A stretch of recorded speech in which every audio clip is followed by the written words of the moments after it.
Sir lecture pol science, ये channel का नाम है, आप सभी इसको सब्सक्राइब कीजिए। तो आज हम पहुँचे हैं जगाधरी और ये है जगाधरी का गवर्नमेंट मॉडल संस्कृति सीनियर सेकेंडरी स्कूल, जहाँ पर होनी है जिला स्तरीय युवा संसद प्रतियोगिता 2025। तो चलिए चलते हैं और देखते हैं क्या है तैयारी। नमस्कार, आप सभी का स्वागत है गवर्नमेंट मॉडल संस्कृति सीनियर सेकेंडरी स्कूल जगाधरी में।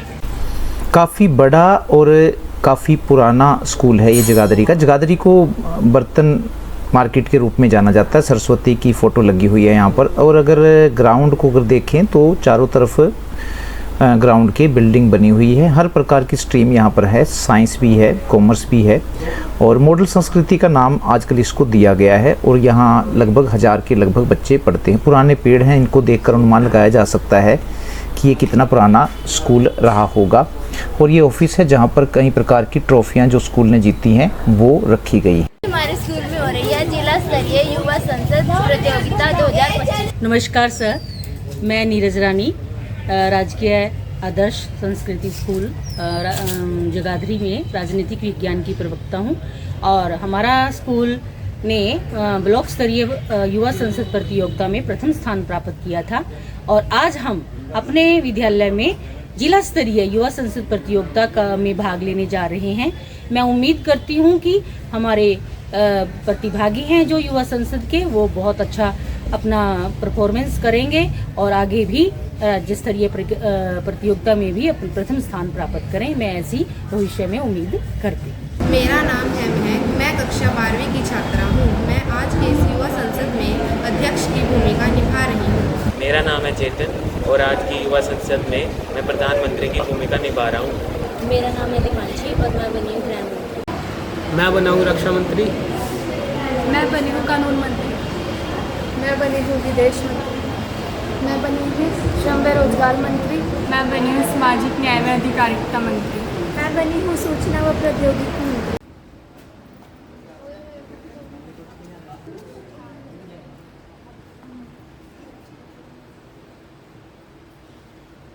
जैसा कि आप जानते हैं, सदन में एक देश एक चुनाव पे चर्चा होनी चाहिए। इस विषय पर आप क्या कहना चाहेंगे? एक देश एक चुनाव देश हित का मुद्दा है और हम इस बिल को पास कराने की पुरजोर कोशिश करेंगे। आपकी क्या राय? आज हम एक देश एक चुनाव के सभी पहलुओं पर चर्चा करेंगे। जैसा कि आप जानते हैं, सदन में एक देश एक चुनाव पर चर्चा होने जा रही है। इस विषय पर आपकी क्या राय है? मैं पक्ष और विपक्ष से अनुरोध करती हूँ कि वे सदन की गरिमा को बनाए रखें।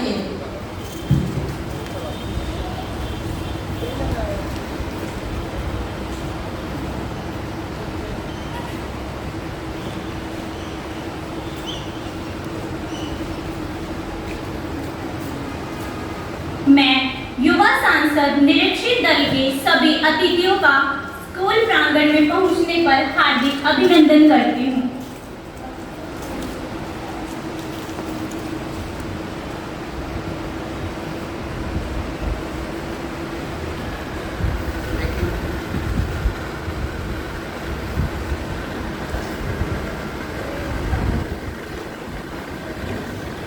माननीय सभासदों, माननीय अध्यक्ष महोदय जी,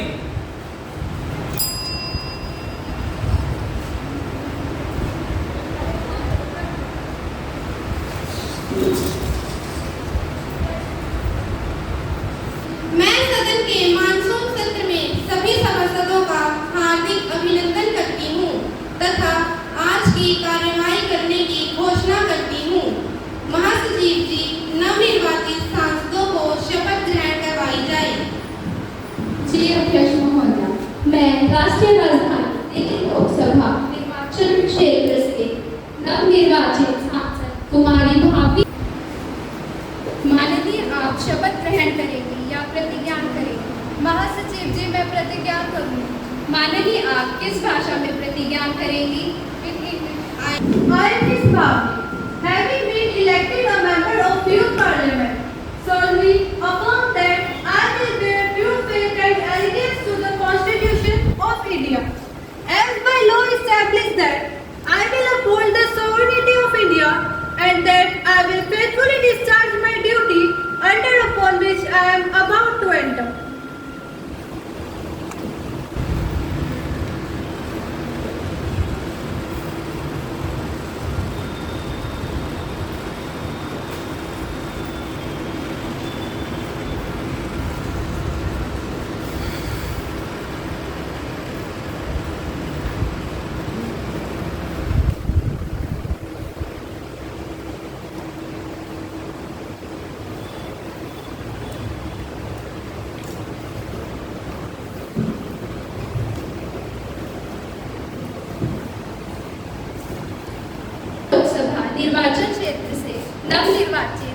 सांसद कुमारी प्रियंका को शपथ ग्रहण करने के लिए आमंत्रित करती हूँ।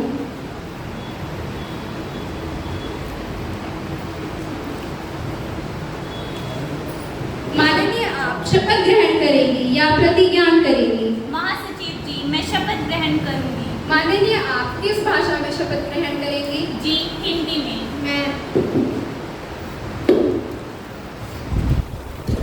मैं कुमारी प्रियंका, जो युवा सांसद की सदस्य निर्वाचित हुई हूँ, ईश्वर की शपथ लेती हूँ कि मैं विधि द्वारा स्थापित भारत के संविधान के प्रति सच्ची श्रद्धा रखूंगी व देश की प्रभुता और एकता को बनाए रखूंगी तथा जिस पद को मैं ग्रहण करने वाली हूँ उनके कर्तव्यों का श्रद्धापूर्वक निर्वहन करूंगी।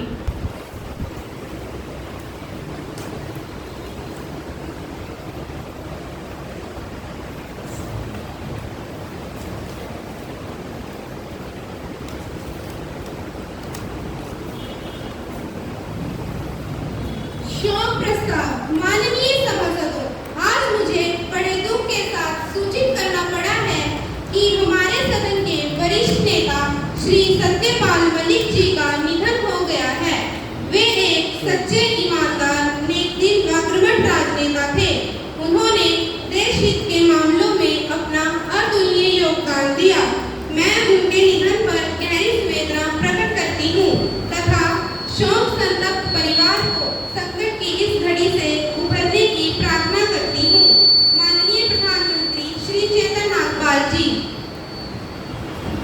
माननीय अध्यक्ष महोदय, पूर्व राज्यपाल श्री सत्यपाल मलिक जी एक स्पष्ट वक्ता, मधुरभाषी व सर्वश्रेष्ठ राजनीतिज्ञ थे।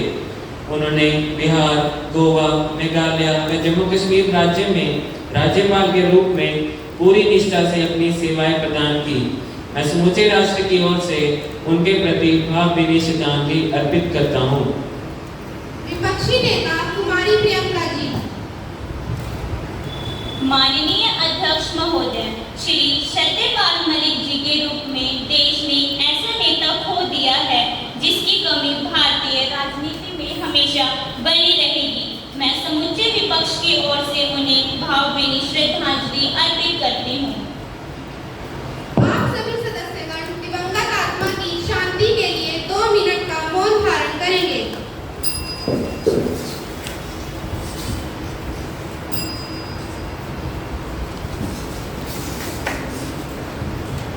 महासचिव जी, शोक संतप्त परिवार को शोक संदेश भेज दिया जाए। जी अध्यक्ष महोदय। माननीय प्रधानमंत्री जी अपने नए मंत्रिमंडल का परिचय सदन से करवाएं।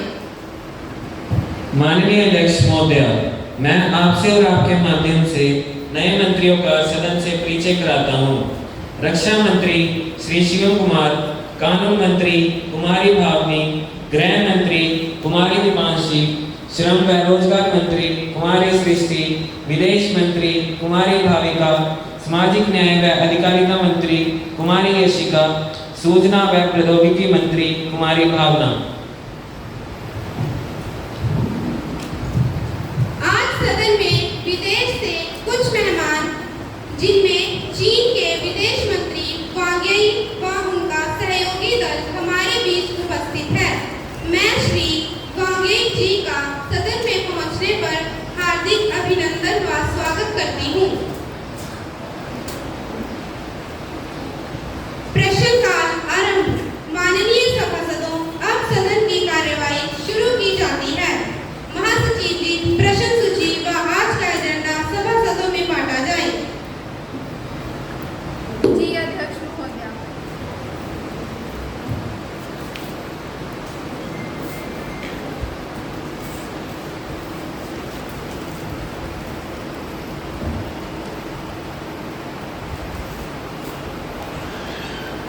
प्रश्न संख्या 101, विपक्षी सांसद श्री रिधम वर्मा जी। माननीय अध्यक्ष महोदय, मैं आपके माध्यम से रक्षा मंत्री जी से जानना चाहता हूं कि सरकार समय समय पर जम्मू कश्मीर जैसे आतंकवाद प्रभावित राज्य की सामान्य स्थिति के खोखले आश्वासन क्यों देती है, जबकि अभी हाल ही में आप सबको पता है कि 22 अप्रैल को पहलगाम में हमारे 26 निर्दोष भारतवासियों की बर्बरतापूर्ण हत्या की गई है, जिस घटना के कारण हमारे देश की सुरक्षा पर प्रश्न चिन्ह लग गया है। मैं सरकार से ये जानना चाहता हूँ कि घटना से पहले क्या सरकार की खुफिया एजेंसी सो रही थी? माननीय रक्षा मंत्री श्री शिवम कुमार जी। माननीय अध्यक्ष महोदया, मैं विपक्ष को बता देना चाहता हूं कि देश व देशवासियों की सुरक्षा एक संवेदनशील मुद्दा है।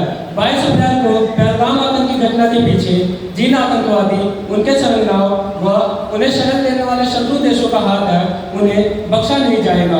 तत्काल से सरकार द्वारा शत्रु देशों के खिलाफ कठोर से कठोर निर्णय लिए गए तथा मात्र 14 दिन में ही हमारे तीनों सेनाओं द्वारा सैन्य कार्रवाई करते हुए उनके 9 आतंकी ठिकानों, 11 सैन्य ठिकानों को तबाह कर दिया गया। हमने अपने 26 निर्दोष लोगों का बदला उनके 100 आतंकवादियों को मारकर पूरा किया। हमारी जल, थल, नभ तीनों सेनाएं, तीनों खुफिया एजेंसियां व वैज्ञानिक इस दिशा में निरंतर प्रयासरत हैं ताकि भविष्य में कोई भी ऐसी घटना दोबारा घटित न हो सके। प्रश्न संख्या 102 विपक्षी सांसद कुमारी महिमा जी। माननीय अध्यक्ष महोदय, मैं विदेश मंत्री जी से पूछना चाहती हूँ कि भविष्य में कोई भी आतंकी और भारत विरोधी देश उरी, पुलवामा और पहलगाम जैसे किसी आतंकी घटना को भारत में ना करने पाए, इसके लिए सरकार ने क्या विदेश नीति अपनाई? माननीय विदेश मंत्री कुमारी भाविका जी। माननीय अध्यक्ष महोदय, मैं विपक्ष को बताना चाहती हूँ कि उरी, पुलवामा व पहलगाम जैसी आतंकी घटनाओं के खिलाफ हमने जीरो टॉलरेंस की नीति अपनाई है और इस संबंध में हमने संयुक्त राज्य महासचिव एंटोनियो गुतेरेस से भी बात की। हम दृढ़ संकल्प है कि हमले के अपराधियों, योजनाकारों व समर्थकों को न्याय के कटघरे में लाया जाएगा। हमने संयुक्त राष्ट्र सुरक्षा परिषद UNSC के सदस्य देशों के विदेश मंत्रियों से भी बात की और कहा कि कोई भी act of terror act of war माना जाएगा। इसके लिए मैं अपने प्रधानमंत्री जी का धन्यवाद करती हूँ कि उन्होंने इन नीतियों को सफल बनाने के लिए हमें पूर्ण स्वतंत्रता दी। प्रश्न संख्या 103 विपक्षी सांसद कुमारी महिमा जी। माननीय अध्यक्ष महोदय, मैं सूचना व प्रौद्योगिकी मंत्री जी से पूछना चाहती हूँ कि दिन प्रतिदिन सोशल मीडिया के जरिए दंगों को भड़काने व अफवाहें फैलाने जैसे मामले बढ़ते जा रहे हैं, जिसके कारण निरंतर निर्दोष लोग मारे जाते हैं, जिसका ताजा उदाहरण अभी हमें अपने पड़ोसी देश नेपाल में देखने को मिला है। हमारी सरकार ने इस दिशा में क्या कदम उठाए? माननीय सूचना व प्रौद्योगिकी मंत्री कुमारी भावना जी।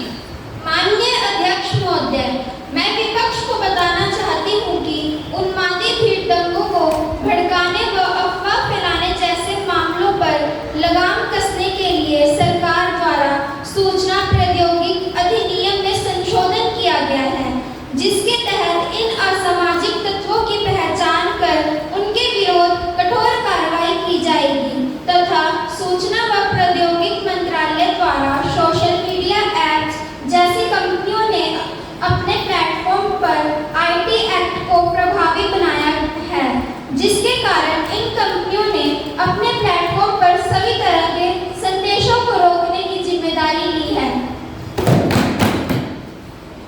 शून्यकाल आरंभ। माननीय सभासदों, अब प्रश्नकाल समाप्त होता है तथा शून्यकाल आरंभ होता है। प्रश्न संख्या 104 विपक्षी सांसद श्री राजकुमार जी। माननीय अध्यक्ष महोदय जी, मैं श्रम व रोजगार मंत्री जी से पूछना चाहता हूं कि देश में बेरोजगारी अपने चरम पर है, विभागों में पद खाली पड़े हैं, सरकार भर्ती करने का नाम नहीं ले रही है, शिक्षित युवा अपने भविष्य को लेकर चिंतित है। वर्तमान समय में NSSO की रिपोर्ट के अनुसार बेरोजगारी दर बढ़कर 8.2% हो गई है। बेरोजगारी की इस विस्फोटक स्थिति से निपटने के लिए सरकार ने क्या कदम उठाया है? सरकार स्पष्ट करे। माननीय श्रम व रोजगार मंत्री कुमारी सृष्टि जी। माननीय अध्यक्ष महोदय, मैं विपक्ष को बताना चाहती हूँ कि अपने कार्य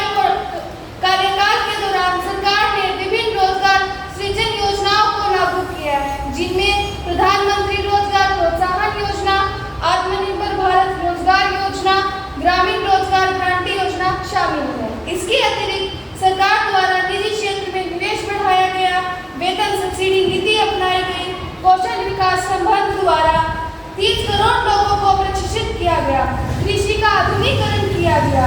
माननीय अध्यक्ष महोदय, इसके साथ ही डिजिटल इंडिया व मेक इन इंडिया मिशन में रोजगार के अवसर पैदा किए गए। ध्यानाकर्षण प्रस्ताव। माननीय सभासदों, शून्यकाल समाप्त होता है। अब ध्यानाकर्षण प्रस्ताव पर चर्चा की जाएगी। प्रश्न संख्या 105 विपक्षी सांसद कुमारी लक्ष्मी जी।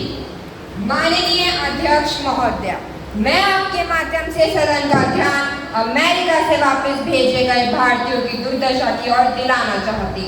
अभी हाल ही में हमारे भारतीयों को अमेरिका द्वारा हथकड़ियों में बांधकर भारत भेजा गया। उनके साथ आतंकवादियों जैसा व्यवहार किया गया। इस पर सरकार अपनी जवाबदेही सुनिश्चित करे। माननीय विदेश मंत्री कुमारी भाविका जी। माननीय अध्यक्ष महोदय, मैं विपक्ष को बताना चाहती हूँ कि अमेरिका से भारतीयों का डिपोर्टेशन पहली बार नहीं हुआ। यहाँ पिछले कई वर्षों से लगातार हो रहा है।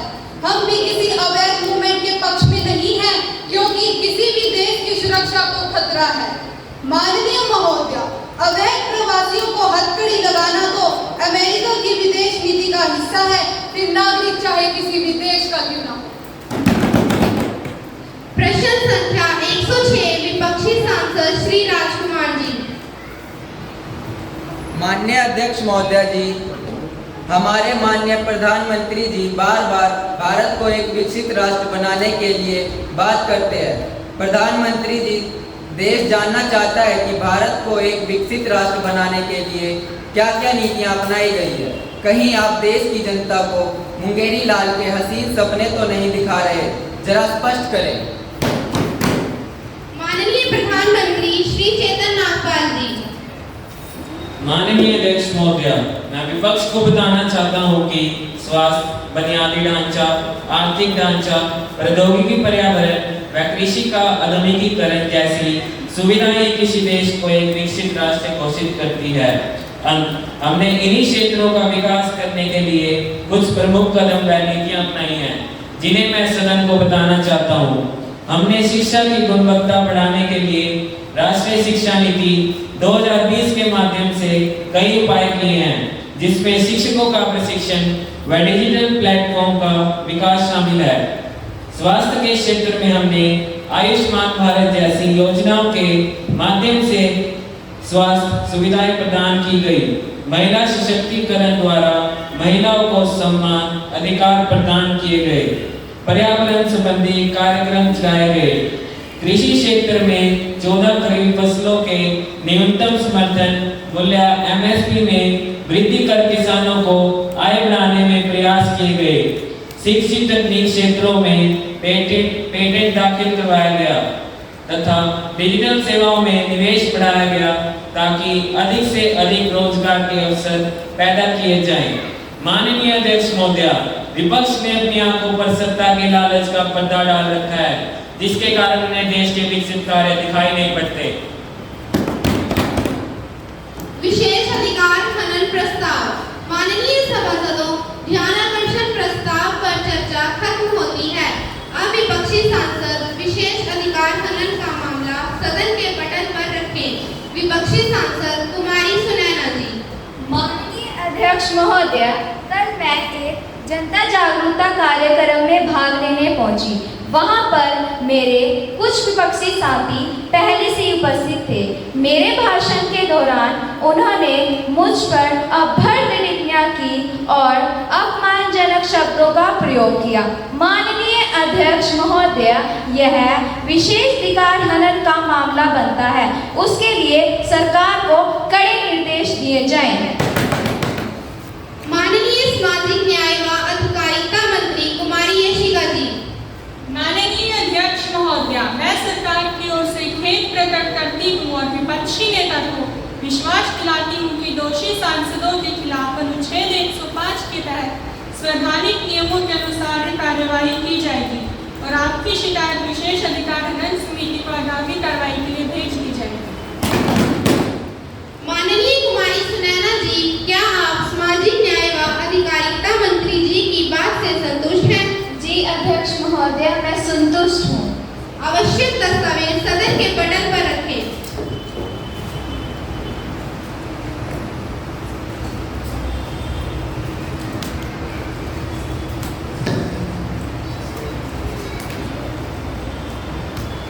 काम रोको प्रस्ताव।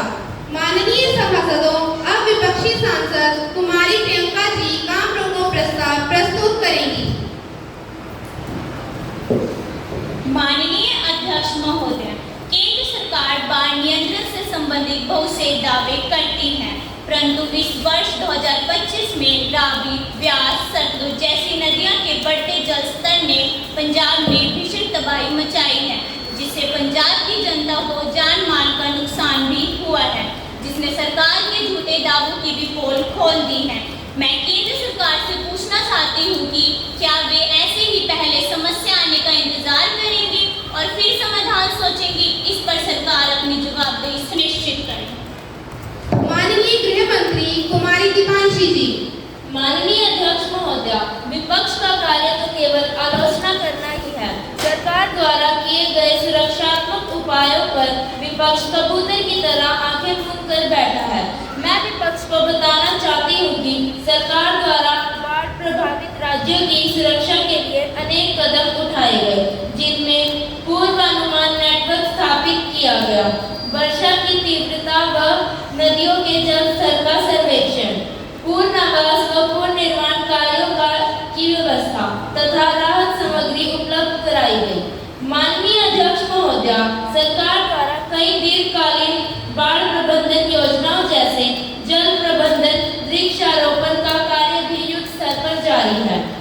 माननीय अध्यक्ष महोदय, विपक्ष अपने उद्देश्यहीन तर्कों द्वारा सदन का कीमती समय बर्बाद कर रहा है। मेरा आपसे अनुरोध है कि इस प्रस्ताव को अस्वीकार किया जाए। अब प्रश्न यह उठता है कि चर्चा की जाए या ना की जाए। जो सदस्य चर्चा के पक्ष में हैं, वे यस कहेंगे, जो चर्चा के पक्ष में नहीं हैं, वे नो कहेंगे। No, yes. नो कहने वालों का बहुमत है। नो कहने वालों का बहुमत है। नो कहने वालों का बहुमत है। अतः काम रोको प्रस्ताव अस्वीकार किया जाता है।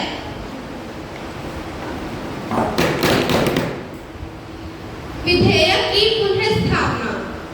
अब सदन में कानून संबंधी कार्य शुरू होता है। माननीय कानून मंत्री कुमारी भावनी जी विधेयक का पुनः स्थापन करेंगी।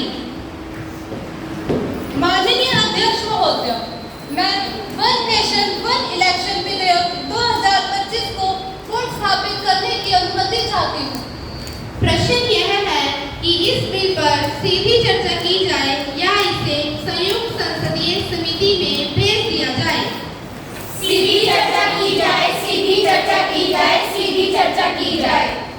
मैं इस बिल पर सीधी चर्चा की अनुमति प्रदान करती हूँ। माननीय कानून मंत्री कुमारी भावनी जी। माननीय अध्यक्ष महोदय, मेरे द्वारा पुनर्स्थापित किए जाने वाले विधेयक का शीर्षक है वन नेशन वन इलेक्शन। माननीय अध्यक्ष महोदय, यह देश का 129वां संविधान संशोधन विधेयक है। इस विधेयक द्वारा प्रत्येक 5 वर्ष में पूरे देश में एक साथ लोकसभा, राज्यसभा की विधानसभाओं व स्थानीय निकायों के चुनाव कराए जाएंगे। इससे देश में बढ़ते हुए चुनावी खर्चों को रोका जाएगा, जिससे देश का वित्तीय बोझ कम होगा, जिससे देश के विकास कार्यों में उपयोग किया जाएगा। माननीय अध्यक्ष महोदय, जनगणना व परिसीमन के बिना एक देश एक चुनाव असंभव कार्य है। असंभव कार्य है, असंभव कार्य है, असंभव कार्य है। कृपया शांत रहे व सदन की गरिमा बनाए रखें। कानून मंत्री कुमारी भावनी जी, चर्चा आरंभ की जाए। माननीय अध्यक्ष महोदय, एक देश एक चुनाव से देश को बार-बार आचार संहिता के कारण नीतिगत परेशानियों का सामना नहीं करना पड़ेगा। वे सरकारी तंत्र अपने कर्तव्यों का सुचारू रूप से पालन करेगा। माननीय यह लोकतंत्र की भावना के विरुद्ध है। यह लोकतंत्र की भावना के विरुद्ध है। माननीय अध्यक्ष महोदय, हमारे भारत देश में पहले चुनाव 1951-52 से ही एक देश की चुनाव की व्यवस्था लागू थी, जो कि 1967 तक रही। और मैं विपक्ष को याद दिला दूं कि 1951-52 से लेकर 1967 तक विपक्ष की सरकार ही सत्ता में थी। फिर अब विपक्ष को इस विधेयक से क्या आपत्ति है? एक देश एक चुनाव राज्य सरकारों के अस्तित्व के लिए खतरा है। इससे क्षेत्रीय मुद्दों पर ध्यान नहीं दिया जाएगा। एक देश एक चुनाव देश में देशवासियों के हित में है। इससे चुनावी संबंधी विवादों में कमी आएगी और प्रत्येक 5 वर्ष में एक बार चुनाव कराकर सामाजिक शर्त को कम किया जाएगा। विपक्ष को इस पर सकारात्मक सोच रखने की आवश्यकता है। मैं विपक्ष से आग्रह करती हूँ कि वे इस मुद्दे पर देशहित के लिए सरकार का सहयोग करें। माननीय सदस्यगण, एक देश एक चुनाव विधेयक पर काफी लंबी चर्चा हो चुकी है। अब चर्चा को विराम दिया जाता है। अगली चर्चा तृतीय वाचन में होगी।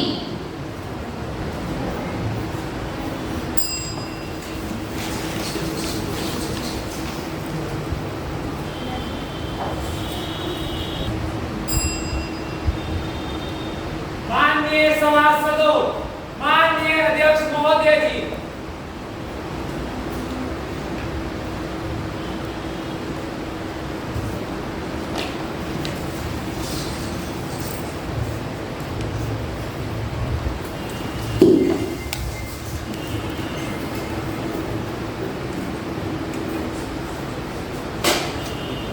तृतीय वाचन का आरंभ। माननीय सदस्यगण, वन नेशन वन इलेक्शन विधेयक 2025 का तृतीय वाचन आरंभ होता है। महासचिव जी, मतदान की प्रक्रिया आरंभ की जाए। जी अध्यक्ष महोदय।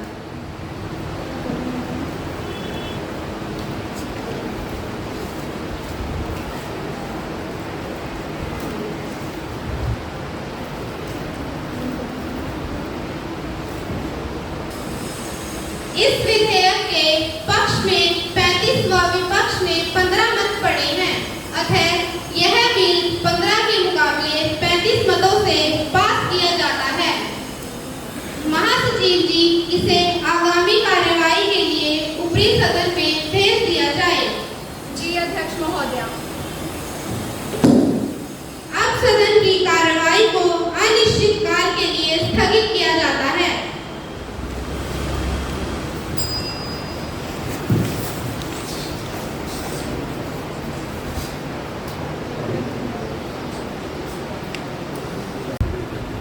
सभी को नमस्कार।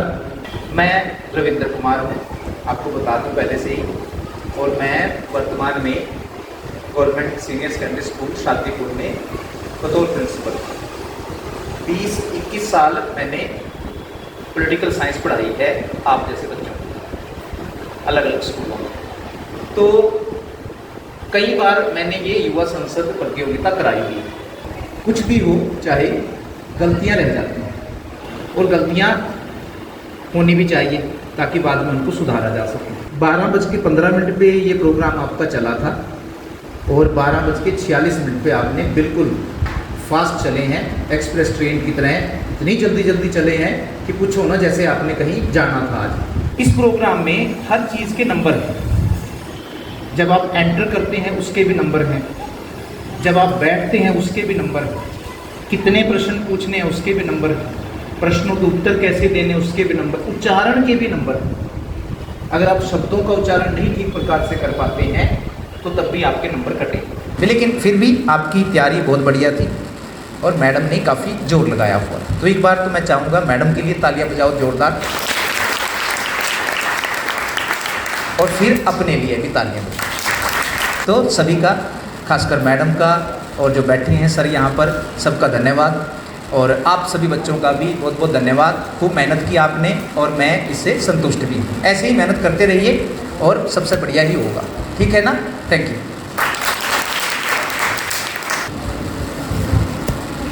मैं हमारे आज के मुख्य अतिथि रविंद्र कुमार जी का यहाँ पर हमारे विद्यालय में पहुँचने पर स्वागत करती हूँ और मैं उनका धन्यवाद भी करती हूँ कि उन्होंने हमारे इस प्रोग्राम का निरीक्षण बड़ी माइन्यूटली किया और हम भी यही चाहते थे कि हमें हमारी गलतियों का पता चले। इसके लिए हम उनके आभारी हैं। रिस्पेक्टेड प्रिंसिपल जो रविंदर सर जो हमारी इस जो सभा में आए हैं आपको निरीक्षण करने के लिए, तो उनका बहुत बहुत धन्यवाद है।